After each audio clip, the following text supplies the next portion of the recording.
Tiffin అయిందా? తిన్నా. ఏం టిఫిన్? ఇప్పుడు నైట్ కదా, మాకు రాత్రి కదా, చపాతీలు పులకాలు.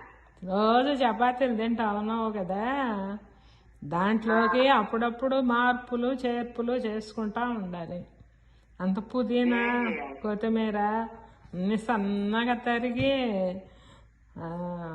పిండిలో వేసి కలిపి చపాతీలు చేస్తుండు, బాగుంటది. ఎప్పుడు ఏమో ఒకటి చెప్తా ఉంటావు ఎందుకు మా? నేను అసలుకి ఊరక ఎప్పుడు నువ్వు చెప్పిందే వింటా ఉండాలా నేను?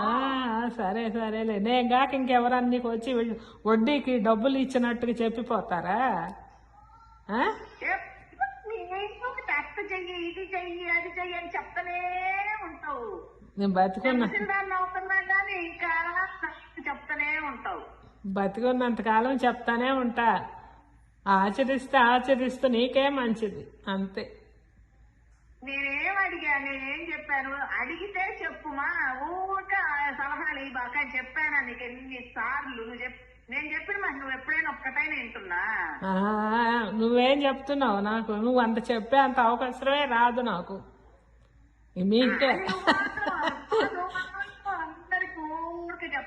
ఇంకా మీకే నా అవసరం ఉంటది, కానీ మీ అవసరం చెప్పించుకునే అవసరం ఇంకా రాలా. నాకు కూడా అంతే. చూడు, వచ్చిన జుట్టు లేదు, అందుకే చెప్పు. నాకు తెల్ల జుట్టు కూడా లేదు, అందుకే ఒక్క తెల్ల జుట్టు కూడా లేదు. జుట్టు తెల్లగా అయితే అప్పుడు చెప్పటం ఆపేస్తలే. ఎందుకంటే వయసు పెరిగింది, మా ప్రసన్నకి పెద్దది అయిపోయింది, ఇంకా మా ప్రసన్నే అందరికి చెప్పొద్దులే అనుకుంటాను. సరేనా?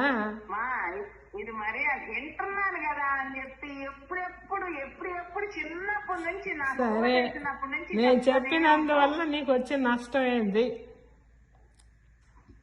నష్టం ఊరికే ఎందుకు చెప్పడం అని అంతే. నువ్వు ఎటు చపాతీ చేస్తున్నావు కానీ దాంట్లో అంత వేసి చెయ్యమ్మా, మంచిదే ఇంట్లో అందరికీ అన్నాను. నాకు అట్లా నచ్చదు. చేస్తే చేయకుండా ఉండు. నేను సూర్యకి కావాల్సిన పొడి తయారు చేసి ఇస్తాను, కాళ్ళ నొప్పులు తగ్గుతాయి, సరిపోతుంది. అత్తరా దారికి నన్ను వదిలే. సరే, నీ ఇష్టం. ఎంతసేపు వాళ్ళ కోసం ఇచ్చేయి, వీళ్ళ కోసం ఇచ్చేయి, వాళ్ళ కోసం ఇచ్చేయి అని చెప్తానే ఉంటదప్ప.